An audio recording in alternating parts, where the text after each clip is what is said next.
The processes of developing and overseeing the implementation of global maritime regulation are enabled by the IMO Secretariat, led by the Secretary General.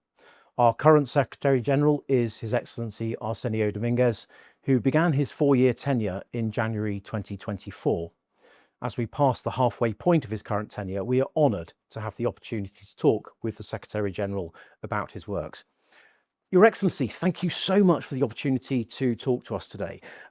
Can you just start by telling us about your journey and throughout your career to become Secretary General?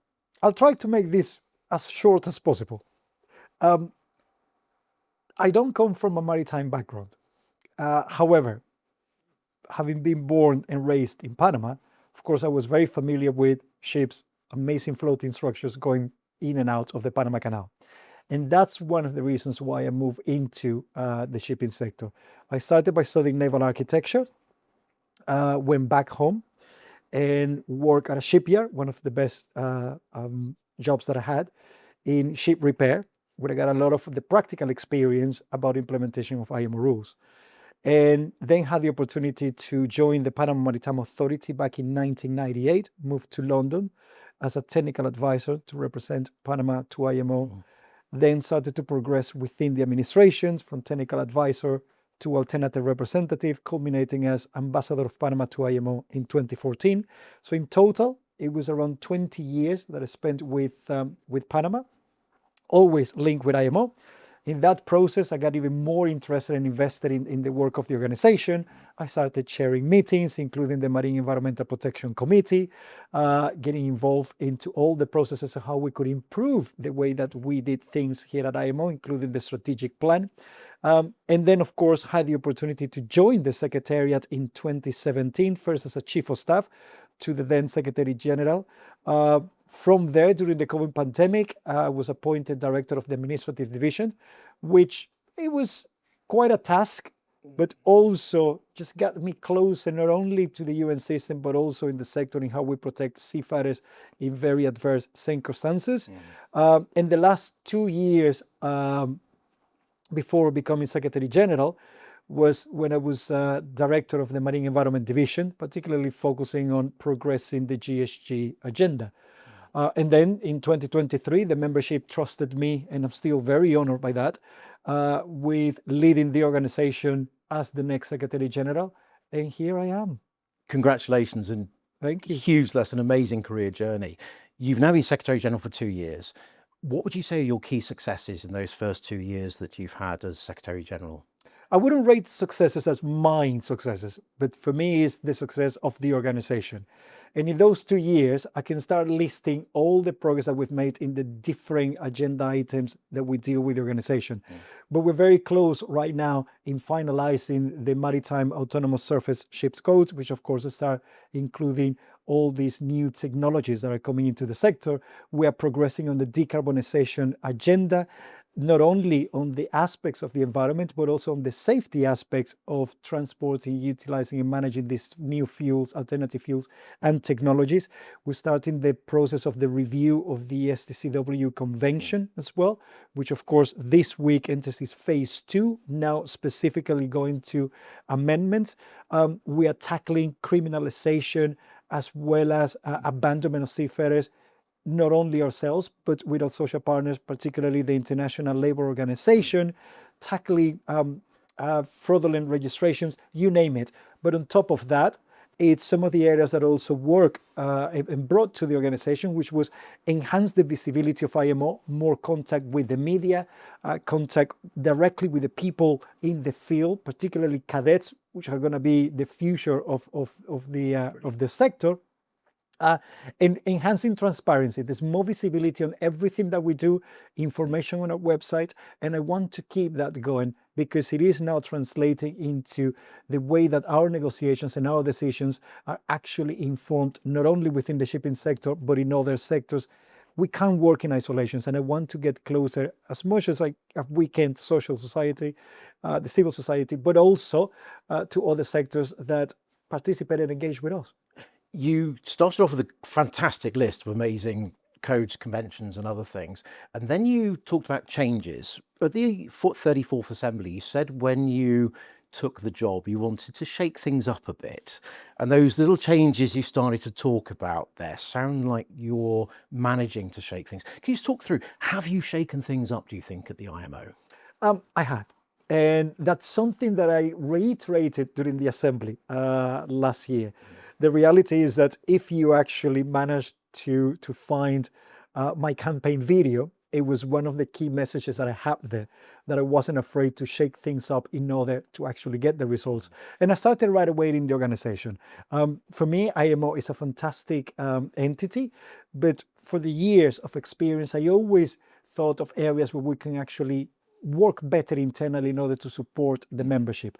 And that's when I started to restructure some areas of the organization. I focus particularly on the technical cooperation and implementation division, because all the work that we do here would only be successful and tangible if we have the appropriate implementation. And now we have a more measured approach in relation to how we do the assessments, to the activities that would actually provide us results in order to measure that success, and also identify areas where we could do the work better or where more support is required. Then it's also the area, as I mentioned earlier, of the visibility of the organization, just going out there. Know that this is a technical organization in nature, but I always said from the very beginning, political aspects and geopolitics have a negative effect in shipping, and we need to find a way to address it whenever we are affected.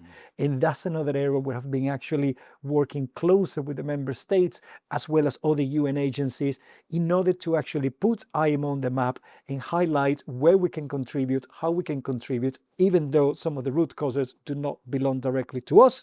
There's always areas for us to be participants in order to find solutions. You alluded to a few challenges there, geopolitics, as you mentioned, and also just even internal structures. You mentioned that you were the head of the administrative division, for example, and I'm sure that background has been useful as you've now become the head of the organization. Have you faced any particular challenges in this first 2 years, particularly unexpected challenges that you weren't anticipating? I was ready for what was for the job, and I knew very well the job in advance because of my engagement previously as particularly as chief of staff. So I was very close to the previous Secretary General, and I knew what the job entailed, plus my experience in handling these topics in the organization. I'm very supported by the staff internally, I have to say, and I do appreciate the fact that they have come on board with me in order to make this organization more progressive, and not just as a statement, but in the way that we actually act ourselves. Yes, my time as director of the administrative division gave me a lot of intel from internally. Some may consider that a disadvantage because then it's difficult for me not to realize where things happen and where things are not happening. But it is also an asset that I can use to actually reshape the way that we reduce administrative burdens and procedures. And by us doing it, hopefully then we can replicate that in the work that we also carry out as an organization and in our conventions. But externally, geopolitics. That has been the biggest challenge, particularly because the moment that I started my tenure as Secretary General, the situation in the Red Sea increased in a very negative impact, particularly to seafarers, shipping, and the global community. And it was one of those aspects that I was addressing on my second day in the office. Geopolitics continue to have an effect, not only in the way that shipping is operating right now, but also has an impact in some of the negotiations in the organization. What is important for me is that we learn from it, because we are not immune to these external factors, and it's how we as an organization we adapt and continue to look forward in making progress in all the important work that we have in front of us. You talked about geopolitics, the Red Sea, the maritime security situation. One of the things that concerns our members quite greatly is maritime security, and you've spoken about this a few times. Can you talk through how the IMO is trying to aid seafarers and influence the global maritime security situation? Absolutely. I mean, we had experience when it comes to situations like piracy, and of those we have not only regulations in place within the SOLAS Convention and the ISPS Code, but also guidance that were developed when we have the height of piracy off the coast of Somalia and the Gulf of Aden. Of course, the challenges now are slightly different, and seafarers and merchant ships are not equipped or prepared to actually address attacks from drones or missiles. That is something completely beyond the organizations, and the root causes are also beyond IMO. However, we work very closely with the sector and with other UN agencies in not only providing operational guidance, asking and requesting that ship ownership operators do also put in place risk security assessments in order to find whether it is appropriate or not to transit. I'm very grateful to several member states of the organization that has provided naval assets in order to support and protect shipping trade. And the fact that, very resilient as we are, the shipping industry has also found new routes and ways to continue to operate. But at the same time, we have been very much engaged directly with the member states in the regions where the conflicts are taking place, and with other UN agencies and other stakeholders in order to be part of the solutions. Proof of that was that when the Galaxy Leader was hijacked, and of course was the crew were kept captive for nearly 18 months, with the assistance of all the UN agencies, I actually traveled to the region and met with several partners, and some of those member states actually were instrumental in negotiating and allowing the release of the crew. And it actually has replicated in other cases like the Eternity Sea recently as well. So we can see how the more engaged that we get, the more that we address these issues directly, without trespassing the work and the remits of the organization, we're actually finding solutions to them. That's amazing. And if I may, on behalf of Seafarers, thank you for your engagement. And you've pointed out you are engaging much more, reaching out of this building, not just sitting in isolation. We reached out in preparing for this interview, and one of the key things that a message came back from our seafaring correspondence group, which is a little group we have of current seafarers at sea, was about engagement with owners, masters, and other shipping organisations about cadet berths. And it's getting seafarers out there and getting more cadet berths. So instead of having lots of cadets finishing their academic studies and not being able to go to sea because there just are no berths, is there any work the IMO is doing in terms of outreach to those organisations? How can we get more cadets to sea? Yes, we are aware, and I am aware of this challenge. It's nothing new. This has been going on for a while now. And one of the best parts of my job is when I get the opportunity to travel and meet those cadets. And it's one of the first comments that they have about the guarantees that can be provided, that the berths will be there for them to actually complete their training and education and be able to then join the seafaring career. At IMO, we actually launched what we call the Next Wave project. And this is a project with where we're bringing some companies, or there's one particular company right now that is actually providing berths for cadets, and they are being recruited through IMO on this project. We're going to actually do a follow-up activity in order to enhance and attract other companies to follow the same principles. It's a small project right now, but it's one of those that would allow us to incentivize others to follow the same thing. We're working very closely with the ILO in relation to the implementation of the Maritime Labour Convention to make sure that there are no barriers for cadets also when they can actually join on board the ships. And at the same time, I keep asking that to every single ship owner and ship operator whenever I have the opportunity. We can have more accommodation space on ships. We can sacrifice a little bit of cargo space in order to provide that requirement, those berths, that space that the cadets and the seafarers that we are saying that we have a shortage can then get the necessary qualifications, enjoy the industry. We need to invest in our cadets. We need to invest in the seafarers in order not only to retain them, but also to attract the new ones. And I will continue that message throughout my tenure as Secretary General. If I may, that's music to my ears. Thank you so much for that. When, again, putting together the question list to ask you, we reached out to our Younger Members Council, who you met about 18 months ago. Their specific question is a continuation of that. It's about small island developing states. It's about the less developed countries. Is there anything specific the IMO is doing to help people in those small island developing states and LDCs to get their training berths and to get their sea time because of the unique circumstances of those particular countries? I wish that we would actually have the financial stability or the financial power to actually do more about that. But as a UN agency, you will understand the limitations that we have. This is where the Next Wave program is actually helping us in doing this. And the focus that the program has is on developing countries. Brilliant. The reason, Pick that bit up. Thank you. the reason for it is because our program for technical cooperation and capacity building is focused to support developing country, particularly small and developing states and least developed countries. And that's our core work in order to find that balance on the implementation of all the IMO instruments.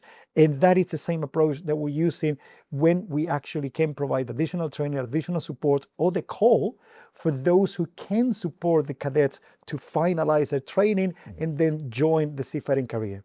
That's fantastic. And if I may, that's the perfect answer for us to take back to the Younger Members Council.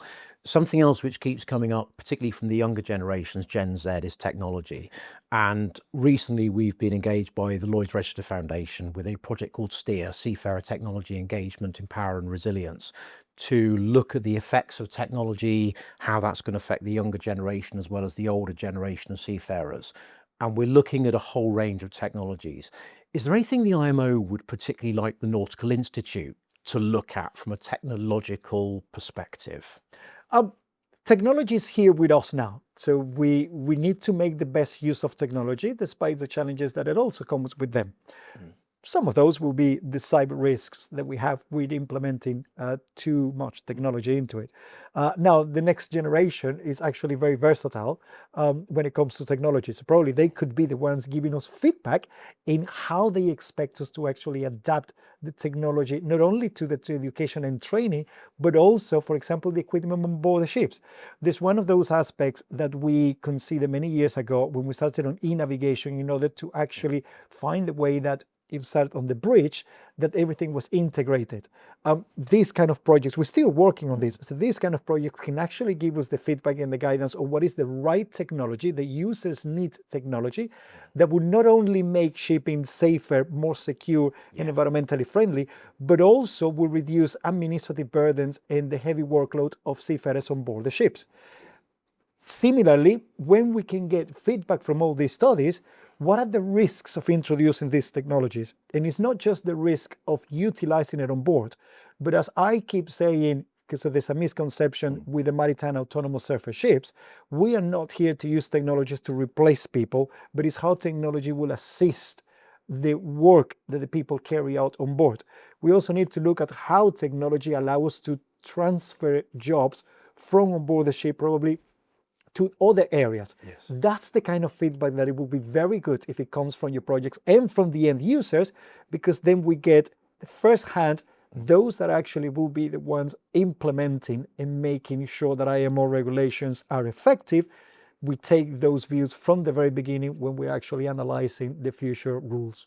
That's brilliant. And I will take that back to Anne, who's leading the STEER project for us, and we will give you that feedback. Another bit of feedback we've had, and it ties in, you mentioned technology and administration. And again, question directly from seafarers, from our Seagoing Correspondence Group, is they're seeing technology and the ability for ship owners and charterers to reach into ships at sea, increasing the admin burden. Is there any work the IMO can be doing to try and reduce that administrative burden on seafarers at sea and allow them just to focus back on safety, the simple thing of navigating their ship, rather than keep filling in more and more paperwork? So we started a review, this is not a new topic, we started a review of administrative burdens over 15 years ago at IMO. And of course, we managed to reduce the burden in some areas, but others, we actually have very specific rules and instructions in some of the articles of the conventions that are not that easy to change. The moment that you actually amend an article, you need to re-ratify a convention. So what we're looking now with the introduction of technology, and going to try to turn this around, is how technologies can actually help us to reduce the current administrative burden so the seafarers can actually focus on the operational aspects. Yeah. The introduction of the maritime single window is an example. So we can actually exchange information well in advance. Yes. Also, how we can have a more the equipment on board, on the bridge, how we can actually have them more integrated so the information can be also transferred and the way that they are operated doesn't create a burden. How we can actually work on the implementation of some instruments from the port state control perspective and that interaction with the people on board that also reduces the amount of verifications. And we're now working into remote verifications, inspections using drones, etc. So rather than actually looking at technology as something that is creating a burden, what we're actually aiming at is at looking at the technology and how it can reduce the current administrative burden that exists, because we have it in place. I am aware of it, and many of us are aware of it because of the amount of the requirements that we have. Yeah. The requirements are necessary, don't get me wrong, and we continue to be requested to actually regulate more. We need to find a balance, and this is what we do here at IMO. Try not to over-regulate, not to create additional burden, but make sure that whenever we have to introduce a rule, it's because it's required for shipping to continue to keep its credentials on safe security and sustainability. I'm going to so look forward to the facilitation committee in a couple of weeks' time now, and I think more of this administrative stuff will That's come we're up. going to start the development of the digital strategy. Exactly, and that I think could be a really lovely segue into more reductions of administrative burden. And you mentioned safety, I think, 3 times in that answer. Safety is obviously at the heart of what the IMO tries to achieve.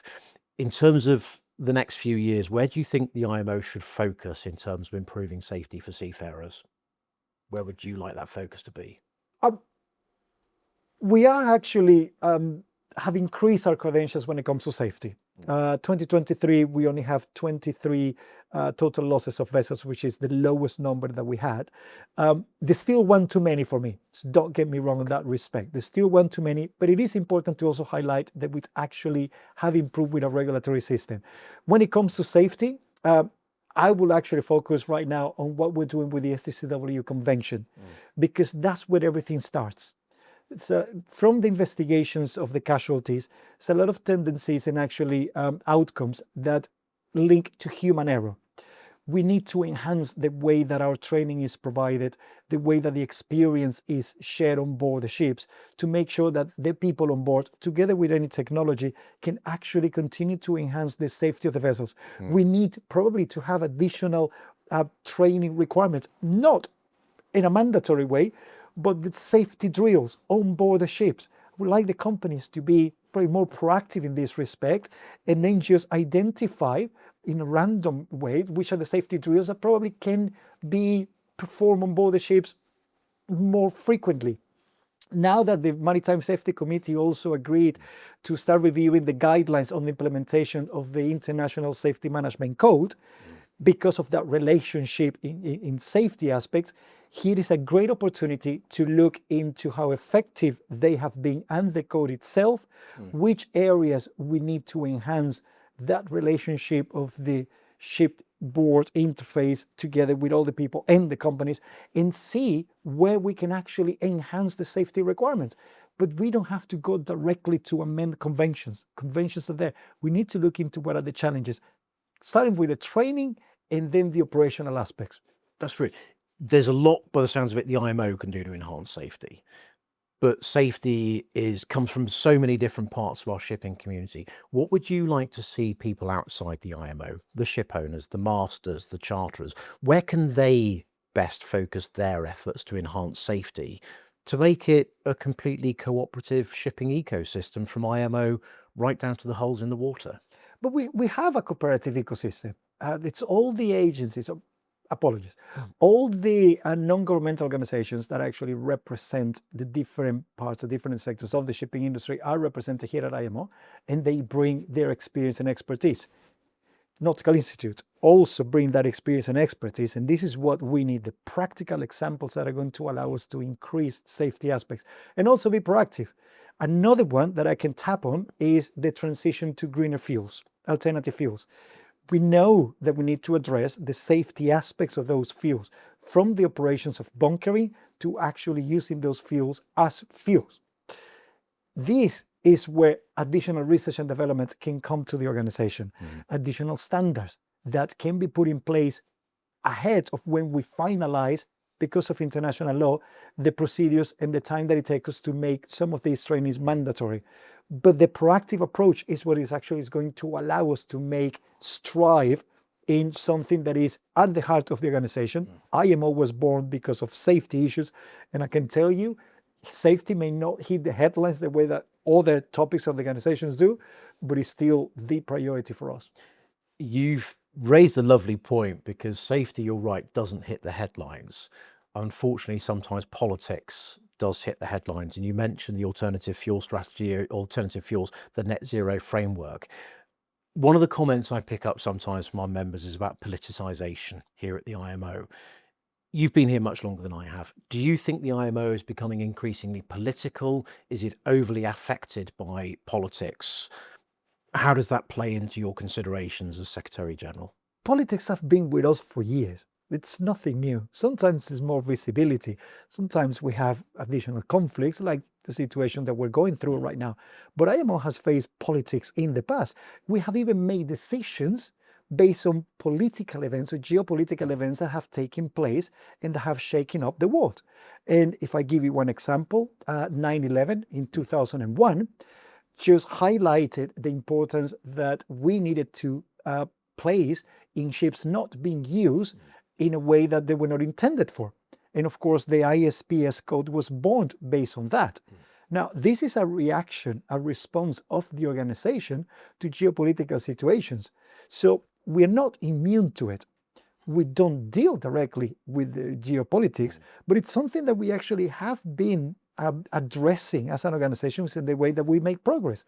I won't say that the organization has been politicized. Okay. But there are external factors that do affect the way that we negotiate, and we need to evolve. We need to adapt. This is nothing dissimilar to any other sector, any other UN agency.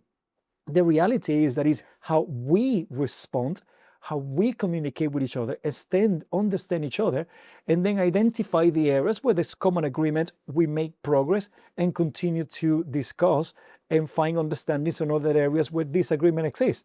I was a delegate for nearly 20 years. I wasn't, in my country, representing my country, wasn't in agreement with everything that was put on the table. But that's why IMO exists, to bring the parties together, multilateralism at its best, and of course, find solutions, find way forward, because we all agree on the objectives, on the main goals about shipping, how safe it needs to be, how secure, how environmentally friendly, is how we get there. And it is important to recognize and accept and understand difference of opinions. It makes our jobs actually even more interesting. You're right. It's part of the fascinating dynamics of the IMO, and one of those particular dynamics that played out where people did not agree, of course, was the net zero framework last October. Where do you see the net zero framework sitting at the moment, and what's the way forward for decarbonisation in the shipping industry from an IMO perspective? IMO continues to make progress when it comes to decarbonization and the green agenda. And of course, the goal that were agreed and established within the 2023 GHG strategy to decarbonize the sector by or around 2050 remain in place. In fact, we know that we have already reduced carbon intensity by around just over 30%. So it means that the measures that we have put in place continue. At that time, the organization and the membership became very ambitious as well in finalizing technical and economic measures in a 2 years frame. There were concerns during the discussions, the conversations, and we actually noticed it last year and ended up with adjourning the meeting, postponing for a year to address those concerns. And the concerns were from the perspective of additional information on implementation of these measures, analysis of any negative impacts that it may have, how we're going to address some of the fuels that are considered alternative fuels are there, but probably not very clear within the framework. Can we do that through the guidelines? There are several questions, and this is a time that we're using right now to continue those engagements. The next session of the Marine Environment Protection Committee in April will be the next opportunity for the memberships to sit down, address those concerns, and then look forward at what will be required on the amendments that we have in place for adoption. Now, it's also important to recognize that it is normal at the organization that when you come to the adoption phase, you still can have proposals and suggestions and recommendations on the rules. This is not exclusively for MEPC. This is throughout every single process that we have in the organization. So this is a time for us to actually focus on those concerns, on those comments that were made. And I'm very pleased to hear that, the delegates and several stakeholders are already engaged in these conversations. And I look forward to how we can further assist the memberships, again, to continue to meet the goals that we all agree and we establish, and is what are the next steps in order to have in place the technical and economic measures that will allow us to make that progress.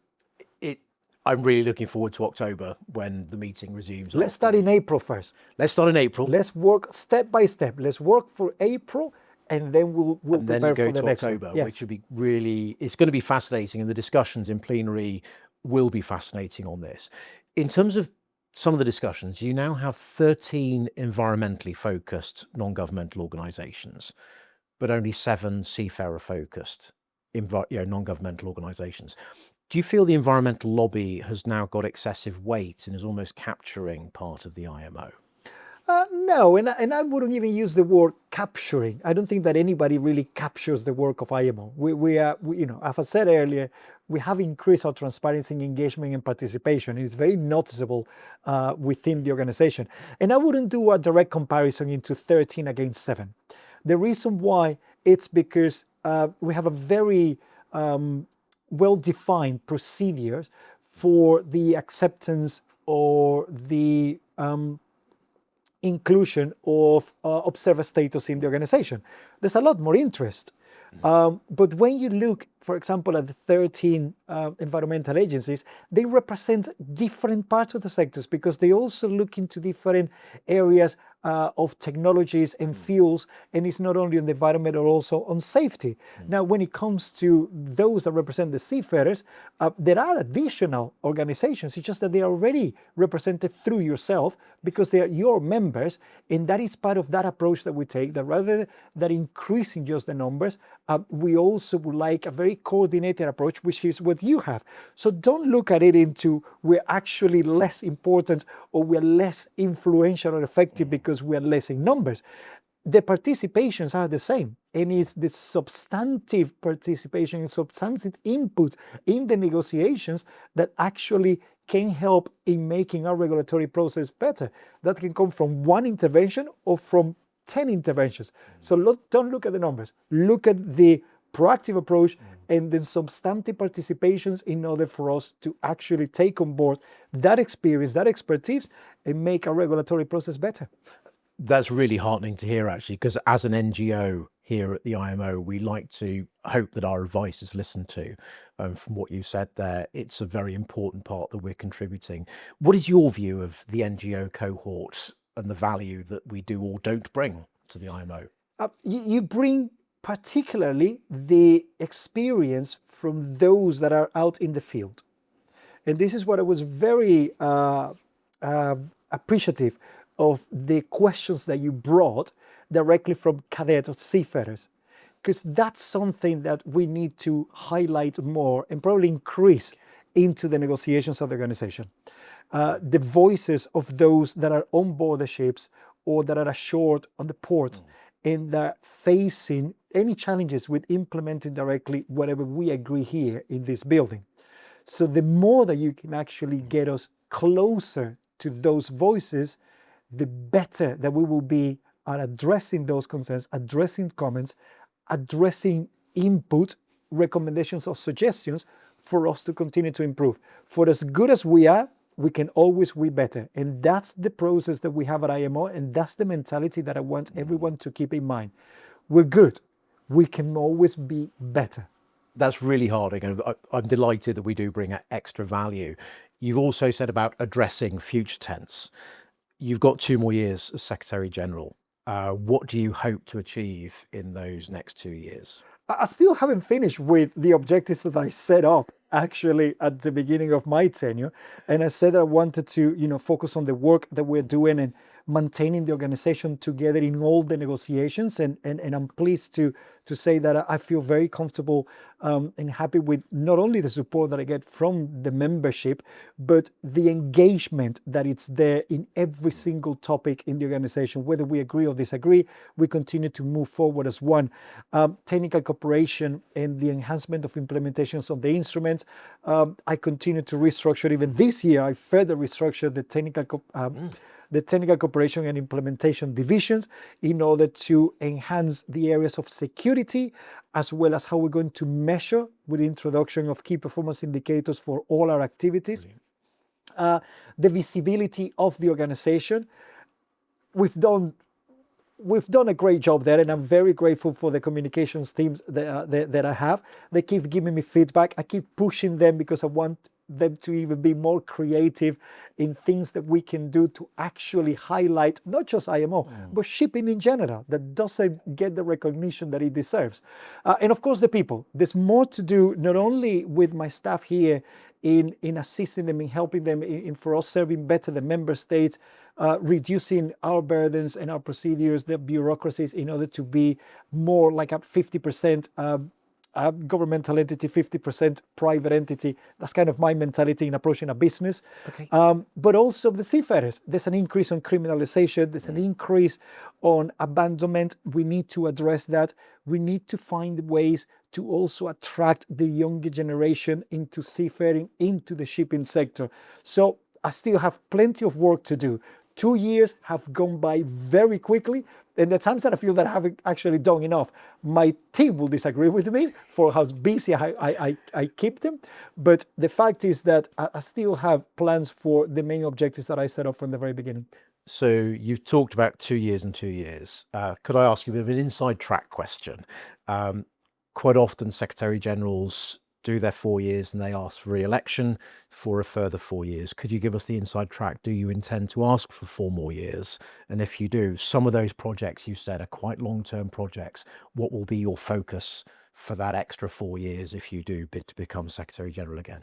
I'm still very humble and very grateful for the trust that the member states have actually placed in me in electing me as the 10th Secretary General of the organization. And of course, I do have plans for the organization and to manage this continuity.